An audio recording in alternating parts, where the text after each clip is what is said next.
High guys, welcome back to my YouTube channel. মোৰ এটা নতুন ভিডিঅ' সকলোকে স্বাগতম জনাইছোঁ। তো গাইজ, আশা কৰোঁ আপোনালোকৰ ভাল। তো গাইজ, আজি মই যাই আছোঁ পাটাচাৰকুছিৰ ৰাসত। তো গাইজ, ভিডিঅ'টো চাই থাকক। কি হয় ভিডিঅ'টো নাজানো, কিন্তু ভিডিঅ'টো আপোনালোক যিমান পাৰোঁ ভালকৈ দেখাব চেষ্টা কৰিম। আৰু ইয়াৰ পৰা আৰম্ভ কৰি কিনে আমি যাই যে পালোঁ পাটাচাৰকুছিৰ ৰাস। এতিয়া আহি পালোঁ পাটাচাৰকুছিৰ ৰাস। পাটাচাৰকুছিৰ ৰাসৰ এখন হৈছে গেটখন। তই যাবি না ভিতৰত সোমাই বলক। আমি এনেকৈ সোমাই আহি কিনে এতিয়া কেইখনমান হোটেল দেখা পালোঁ। ইয়াৰ পৰা আৰম্ভ কৰি কিনে এইখন জিলাপিৰ দোকান, আৰু আমি এনেকৈ আহি কিনে এখন হোটেল পালোঁ।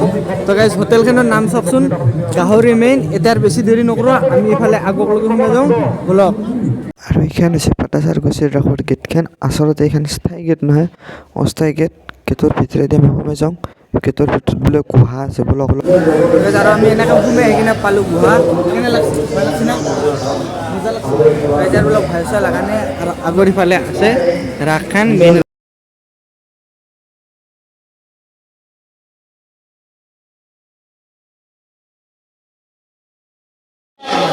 এইটো হৈছে পাটাচাৰকুছিৰ ৰাসৰ মূল মণ্ডপটো। আৰু ইফালে দিছে এইটো লাৰু গোপাল, আৰু ইফালে দিছে কৃষ্ণৰ মাটি খোৱা কৃষ্ণ। ইফালে এইটো দিছে লয়ন খোৱা শ্ৰীকৃষ্ণ। ইফালে হৈছে এইটো কংসবধ, এই ৰাধা কৃষ্ণ।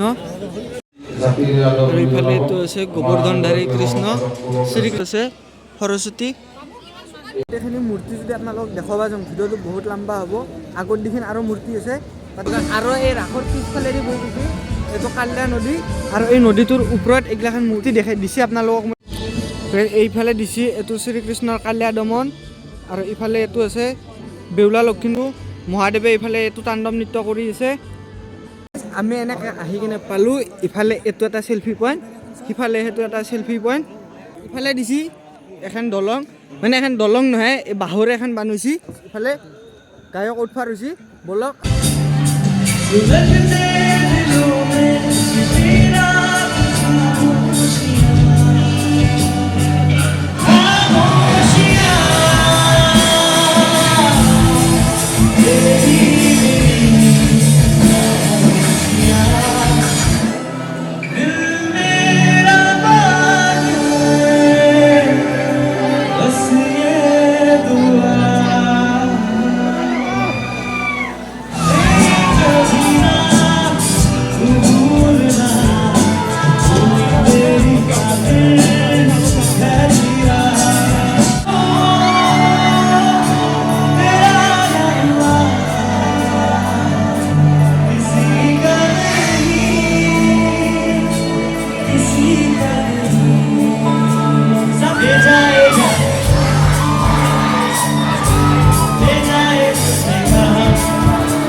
कभी शाम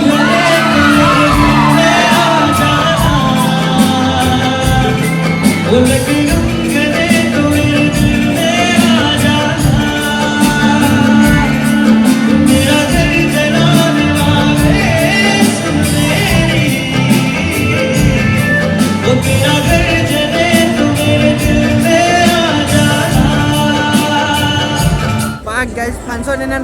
হৈছে গাইজ হিলাই দিছে কেনে লাগছি মজা আৰু চাবা মন আছিল না ইচ্ছা আছিল কিন্তু মানুহৰ ভিৰত ধৰি চাব নিদিলোঁ তো গাইজ ইমান মানুহ হৈছে মানে ভাববা নোৱাৰি বাপৰে গাইজ ইমান মানুহ হৈছে এনেহেন মানুহ দেখাই নাছিলোঁ ফাংচনত তো গাইজ এতিয়া এটা বেছি পলম নকৰোঁ আমি যাইছোঁ পাঠশালাৰ ৰাসত তাতে আছে কুসুম কইলা আছে বলক তাতে যাই কিনে আপোনালোক একদম পাঠশালাত লগ কৰি আছোঁ আৰু ইফালে দাদাৰ অনুষ্ঠান হৈ গ'ল আৰম্ভ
হৈ গ'ল শেষ আৰু এতিয়া আমি যাওঁ আৰু ঘৰত যায়ে আছোঁ তো গাইজ আজিৰ ভিডিঅ'টো এতিয়া শেষ কৰিছোঁ নেক্সট ভিডিঅ' আপোনালোকক লগ পাম বুলি আশা ৰাখিল ভিডিঅ'টো যিমান পাৰে শ্বেয়াৰ কৰি দিব কেনে আনিছোঁ কমেণ্টত ক'ব আৰু যিসকলে নতুনকৈ আহিছে চেনেলটোতো ছাবস্ক্ৰাইব কৰি দিবা জানিয়ে চেনেলটো ছাবস্ক্ৰাইব কৰি দিলে হ'ল নেক্সট ভিডিঅ'ত লগ কৰিছোঁ আপোনাক